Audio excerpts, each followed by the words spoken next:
আর এখানে আপনারা গোস্ত দেখতে পাচ্ছেন, হালিমের সঙ্গে আপনারা 2 থেকে 3 পিস কিন্তু গরুর গোস্ত পাবেন। এখন আমরা আছি বিলের ঘাটে, আর এখন আমরা যাব হিসমি বাজারে। আর হিসমি বাজারে খুব সুন্দর হালিম পাওয়া যায়। আমরা সবাই এখন হিসমি বাজারে হালিম খাইতে যাব।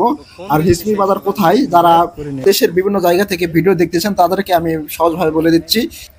হিসমি বাজার জয়পুরহাট জেলার মধ্যে অবস্থিত। জয়পুরহাট 0 পয়েন্ট থেকে প্রায় 3 থেকে 4 কিলোমিটার হবে। তো অবশেষে আমরা চলে আসলাম। দেখেন এখানে পুরি ভাজতেছে। তো পুরীর পাশাপাশি আপনারা গরুর গোস্ত দেখতে পাচ্ছেন এখানে হালিম তৈরি করতেছে।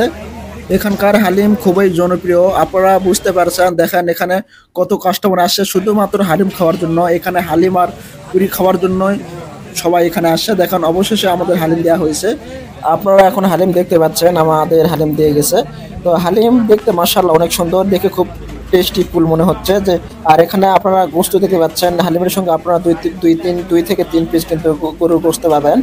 আর প্রতি প্লেট হালিমের দাম মাত্র 50 টাকা। 50 টাকার বিনিময়ে কিন্তু আপনারা প্রতি প্লেট হালিম খাইতে পারবেন। আর হালিমের সঙ্গে এখানকার পুরি খুব জনপ্রিয়। হালিমের সঙ্গে পুরি খাইতে খুব ভালো লাগে, এই জন্য আমরা হালিমের সঙ্গে পুরি অর্ডার করছি। দেখি হালিমের সঙ্গে পুরি দিয়ে খাইতে কিরকম লাগে। বন্ধু পুরিতে কিরকম টেস্ট লাগতেছে?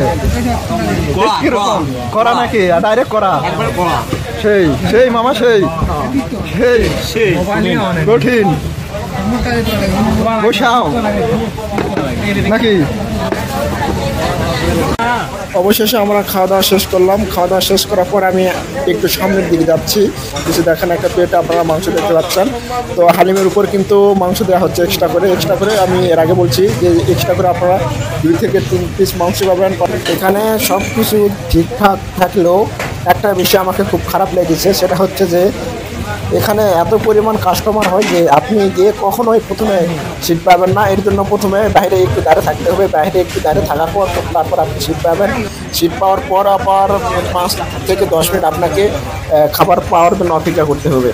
কারণ এখানে মাত্র একটা বাবুর যে পুরি ভাজতেছে আর একজন শুধুমাত্র হালিম দিচ্ছে, এই জন্য কাস্টমারদের একটু অপেক্ষা করতে হয়। তো এই বিষয়টি তাদের মানে দেখা উচিত যে আরেকজন বাবুর্চির সঙ্গে আরেকজন যদি হালিম দেয় তাহলে মনে হয় কাস্টমারদের এই হয়রানি হতে হবে না।